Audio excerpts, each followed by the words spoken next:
Hello everyone, welcome back to my channel ND Education.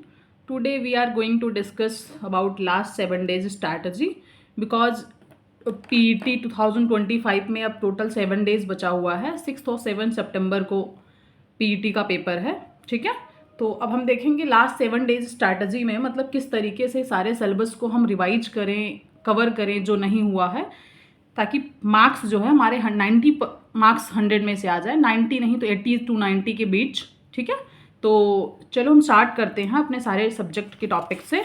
हमारे पास है सबसे पहले सबसे ज़्यादा मार्क्स जो कैरी करता है डाटा इंटरप्रिटेशन, मतलब ग्राफ से रिलेटेड जो क्वेश्चंस आते हैं वो सबसे ज़्यादा मार्क्स कैरी करते हैं।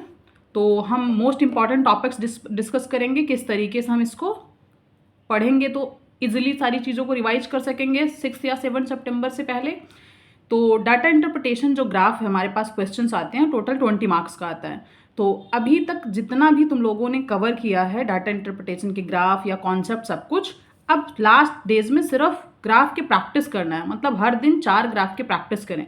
4 मैं इसलिए बोल रही हूँ क्योंकि एक पेपर में टोटल 20 मार्क्स का ग्राफ आता है और उसमें मतलब टोटल 4 क्वेश्चंस होते हैं, जिसमें 4 पार्ट में 5-5 क्वेश्चंस हम करते हैं, ठीक है। तो 4 ग्राफ की प्रैक्टिस मतलब एक कॉन्सेप्ट बेस एक करेंगे। अगर आप लोग चाहें तो जो पीईटी का पेपर हुआ है अभी तक, मतलब प्रीवियस ईयर 2021 में जो है, 2021 में टोटल 2 पेपर हुआ था, शिफ्ट 1-2 करके। 22 में ये 4 पेपर हुआ था 2 दिन में, शिफ्ट 1-2 करके। और 23 में भी 4 पेपर हुआ है। टोटल 10 एग्जाम्स हो चुके हैं पीईटी के। प्रीवियस ईयर के पेपर कैसे पूछे गए हैं डाटा इंटरप्रिटेशन का, उसी को सॉल्व कर सकते हैं। बहुत अच्छी प्रैक्टिस होगी क्योंकि एक क्वेश्चन करके हम बहुत सारे कॉन्सेप्ट सीखते हैं। ऐसा नहीं है कि एक क्वेश्चन सॉल्व कर रहे हैं तो उसी से रिलेटेड चीज़ें हमें पता चलती हैं, ठीक है। तो डाटा इंटरप्रिटेशन के लिए हम डेली 4 अगर ग्राफ प्रैक्टिस करेंगे तो 7 डेज में 28 ग्राफ्स हो जाएंगे टोटल। तो इसको अच्छे से रिवाइज करेंगे, ठीक। उसको रिवाइज करते हुए जो भी कॉन्सेप्ट हो उसको सीखेंगे। ये एक काम है एक दिन का, क्योंकि टोटल 1 डेज में 10 to 12 आवर्स की स्टडी करनी पड़ेगी अब, क्योंकि 7 डेज बचा हुआ है। और इसके पहले अगर 7-8 घंटे सोने का निकल चला जा रहा है, उसके बाद 2-3-4-5 घंटे नहाना, खाना, सोना, ये पढ़ना, रिवाइज करना, ये सारी चीज़ें हम कर सकते हैं। तो बचे हुए मतलब 10 आवर्स हैं ऐसे जो पूरी की पूरे तरीके से हम स्टडी को डिवोट कर सकते हैं, ठीक। तो अगर हम डेली 4 प्रैक्टिस सेट लगा रहे हैं ग्राफ का तो ये 28 ग्राफ्स हो जाएंगे। मतलब इस तरीके से हमारे 20 मार्क्स तो डाटा इंटरप्रिटेशन का फिक्स है, ठीक। इसके साथ और क्या कर सकते हैं, वीक पॉइंट्स का रिवीजन कर सकते हैं। जो अभी तक चीज़ें थोड़ा बहुत पढ़े हैं फिर भी लर्निंग में प्रॉब्लम है, क्योंकि स्टैटिक जीके इस तरीके का पोर्शन है जिसमें हम जितना ही पढ़ें वो भूलता ही रहता है, ठीक। तो इसमें कंट्री हो गया, कैपिटल, उसके करेंसीज, 1 मार्क्स का। मतलब हर एक पेपर में आप लोग प्रीवियस ईयर के पेपर उठा के देख लीजिए, सारे क्वेश्चंस मैंने डिस्कस किया है स्टैटिक जीके और ज्योग्राफी हर एक सब्जेक्ट का अपने चैनल पे, ठीक है।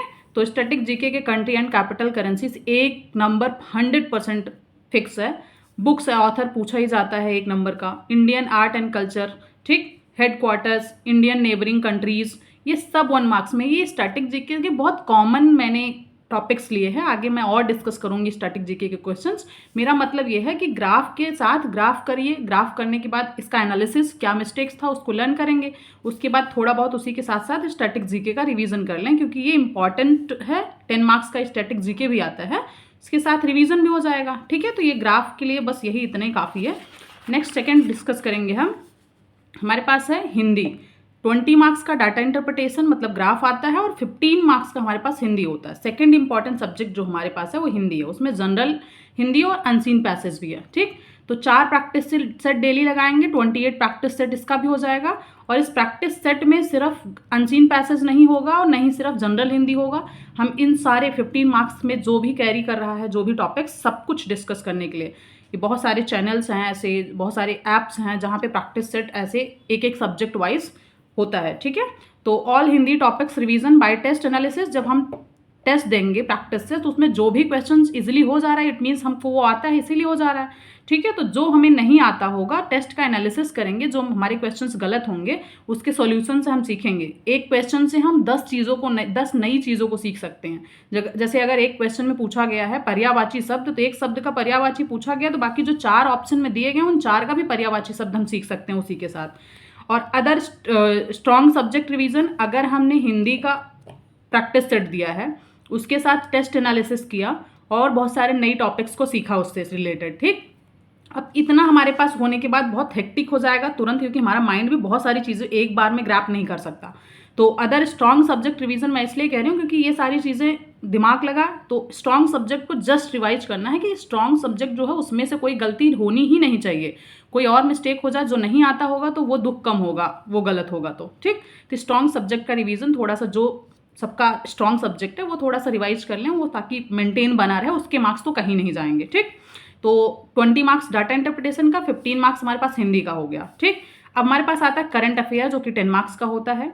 करंट अफेयर मिनिमम मैं बात कर रही हूँ, अगर हम जनवरी 2025 से लेके अगस्त 25 तक, मतलब 15 अगस्त या फिर मान लो जुलाई तक करते हैं सिर्फ, ठीक है, जुलाई अगस्त छोड़ दें, तो 2025 जनवरी से लेके 15 अगस्त तक हम डेली का एक महीने का हर दिन प्रैक्टिस कर सकते हैं। मतलब यूट्यूब के वन शॉट से वीडियोस देख के, थोड़ा रिकैप करके, 2 बार अगर एक वीडियो को देखेंगे तो मुझे लगता है एक महीने के जो भी करंट अफेयर्स होंगे सारे रिवाइज हो जाएगा, और चांसेस है कि क्वेश्चंस देखने के बाद अच्छे से अटेम्प्ट हो सकता है, ठीक।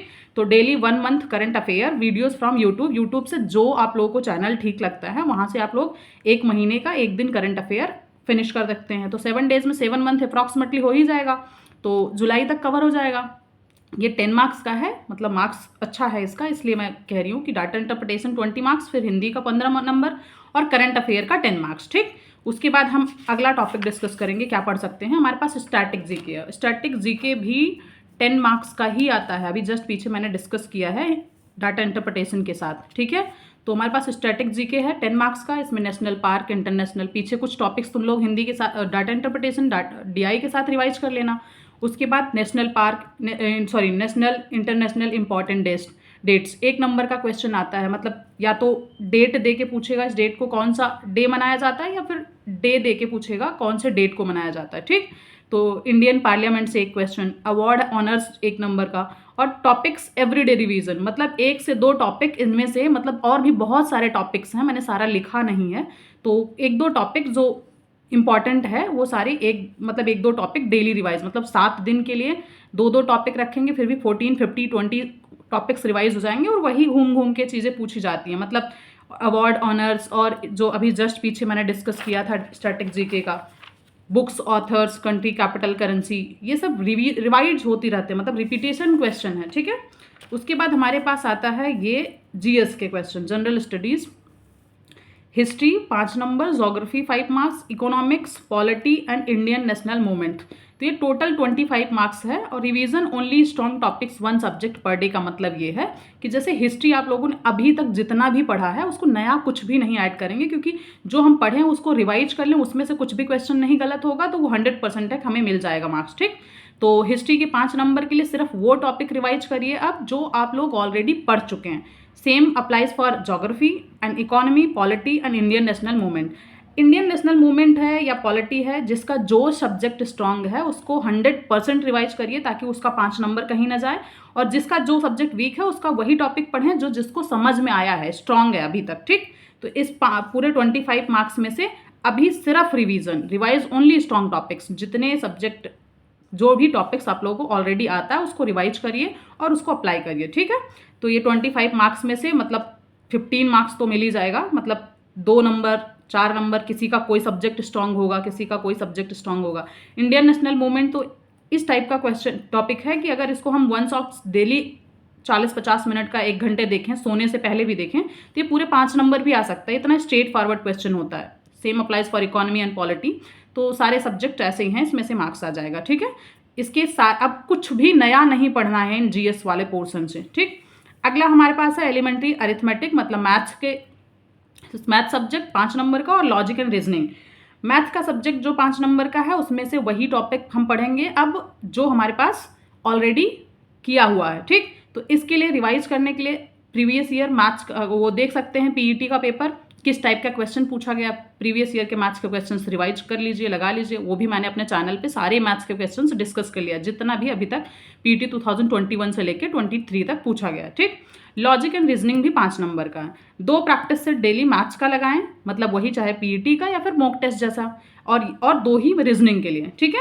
7 टू 14 सेट्स हो जाएंगे, मतलब 14 सेट मतलब वही सारे कॉन्सेप्ट अल्टीमेटली पेपर में भी तो पूछा जाएगा, कोई नया कॉन्सेप्ट कहाँ से आएगा। एक बहुत इंपॉर्टेंट चीज़ मुझे आप लोगों से ये डिस्कस करना था कि जो रीजनिंग वाले टॉपिक में कॉज एंड इफेक्ट का टॉपिक दिया है, ये पिछले 2022 में भी कुछ क्वेश्चन आया था, 23 में तो बहुत ही क्वेश्चन इसमें से हर मतलब जो शिफ्ट में पेपर हुआ है सब में एक क्वेश्चन जरूर पूछा गया। कॉज एंड इफेक्ट क्वेश्चन इस टाइप से आते हैं, जैसे हमारे पास कुछ स्टेटमेंट होगा, ये 2 स्टेटमेंट्स दिया गया है, हमारे पास ऑप्शन ऐसे देगा if statement 1 is cause and statement 2 is effect. तो हमें दोनों स्टेटमेंट समझ में आएगा अगर हम बता सकते हैं पहला स्टेटमेंट जो है वो कॉज है और उसी कॉज का इफेक्ट है सेकंड स्टेटमेंट। इस तरीके से बहुत सारे क्वेश्चंस पूछे गए हैं रीजनिंग का क्वेश्चन, जहाँ पे रीजनिंग का सारे क्वेश्चंस पीईटी का मैंने डिस्कस किया अपने चैनल पे, वहाँ पे मैंने डिस्कस कर दिया किस किस तरीके के क्वेश्चंस पूछे गए हैं कॉज एंड इफेक्ट, ठीक है। अगले हमारे पास है जनरल इंग्लिश। इंग्लिश में पैसेज आता है और पैसेज से 2 क्वेश्चन होता है, मतलब सेम जैसे कि कुछ टर्म पूछ ले इसमें किसके बारे में डिस्कस हुआ है तो उससे रिलेटेड 2 क्वेश्चन पूछा जाता है। और इंग्लिश ग्रामर से 3 नंबर का क्वेश्चन। जनरली इसको जो आप लोगों को आएगा वही अटेम्प्ट करिएगा, वरना नेगेटिव मार्किंग से कोई फायदा नहीं है, क्योंकि इसमें कुछ कई बार सिनोनिम एंटोनिम्स मतलब ग्राफ से भी पैसेज से भी ऐसे क्वेश्चंस पूछ लेता है कि पैसेज में यूज हुआ एक वर्ड होगा, कोई भी वर्ड यहाँ लिख के बोलेगा कि इस वर्ड का जो मीनिंग है वो पैसेज में कौन से वर्ड से रिलेटेड। तो अगर बहुत क्लियर है किसी का वैकैब, उसको समझ में आता है तो ही अटेम्प्ट करें। और इंग्लिश ग्रामर में जनरली सिनोनिम एंटोनिम्स और 1 वर्ड सब्स्टिट्यूशंस, यही प्रीवियस ईयर में मैंने देखा है अभी तक, तो यही पूछा गया। ये 3-4 चीज़ें रिवाइज कर लेंगे तो बहुत अच्छे से हो जाएगा, 5 में से 3 नंबर तो कहीं नहीं गया, ठीक।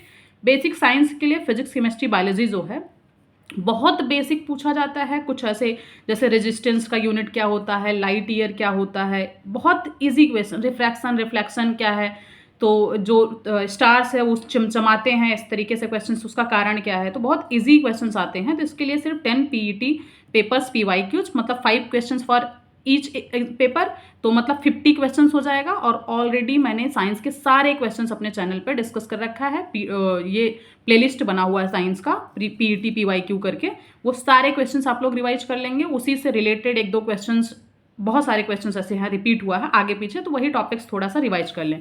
तो इस तरीके से हम पढ़ेंगे तो बहुत अच्छे से PET में 90 मार्क्स आ जाएगा मुझे लगता है। अच्छे से अगर कोई रिवाइज करे तो revision is the key to success. Revision अच्छे से होगा अगर तो पक्का पेपर बहुत अच्छा होगा। All the best to all of you. Thank you so much.